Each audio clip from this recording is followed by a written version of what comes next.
আজকে সকালবেলায় ভাবছি কি একটু বজরঙ্গলি তলা যাব পুজো দিতে, তাই এখানে নিয়ে নিয়েছি মাটির 3টে প্রদীপ, এখানে সিঁদুরের কোটো, সলতে। আর এই সলতেগুলো আমি নিয়ে এসেছি পুরীর থেকে।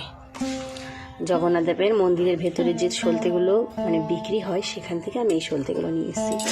এখানে নিয়ে নিয়েছি তেল। আর এই যে, আর সত্যি কথা বলতে কি, আমার বাড়িতে যে ফল মিষ্টিটাই আনা হয় সেটা আমি আগে ঠাকুরের জন্য কিন্তু তুলে রাখি। এর জন্য আমার বাড়িতে কালকে স্ট্রবেরি আনা হয়েছে, এবার সেটা আমরা একাই খাবো, এর জন্য ঠাকুরের জন্য আমি কিন্তু এখানে 2টো নিয়ে নিয়েছি। আর এখানে নিয়ে নিয়েছি লাড্ডু, আর এটা ধরে ঠাকুরতলায় নিয়ে যাব।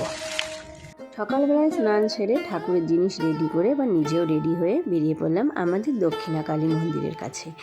এখানে আমি আগে পুজোটা একটু দিয়ে তারপরে যাব বজরঙ্গলি তলায়। আর এই যে আমাদের মা, সত্যি কথা বলতে কি এইখানে যখন পুজো দিতে আসি আলাদাই মনে একটা শান্তি চলে আসে। তবে মাঝে বেশ কিছুদিন আসা হয়নি, আজকে অনেক দিন পরেই আসলাম পুজো দিতে। মায়ের কাছে পুজো দিয়ে চলে আসলাম আমাদের বজরঙ্গলি তলা।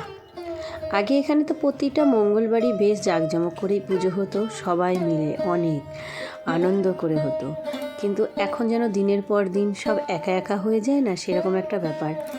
এখন মঙ্গলবারে আর ঠাকুরমশাইও আসে না সেরকম, আর সবাই মিলে সেই আনন্দ করে পুজো দেওয়াটাও হয় না। এখন যার যেমন মন হয় সে সেদিন আসে, পুজো দিয়ে চলে যায় নিজের নিজের মতন, সেই আনন্দটা আর নেই। তো বাস, এখানেও আমি পুজো দিয়ে চলে আসলাম পাশের মন্দিরটাতে। এখানে ঠাকুরটা থাকে না, বছরে পুজোর সময় কি যখন যার মন হয় পুজো দেয় ঠাকুর এনে, আবার সেটাকে বিসর্জন করে দেওয়া হয়। এখানে মন্দিরটা ধোয়া হচ্ছিল, তবুও আমি একটু পরিষ্কার করে নিয়ে এখানে পুজো দিয়ে বাড়ির দিকে ফিরলাম। আর আজ আমার আওয়াজটা একদমই বাজে, তার কারণ আমার প্রচণ্ড ঠান্ডা লেগে আছে। আর এই ভিডিওটা কেমন লাগলো অবশ্যই জানাবেন।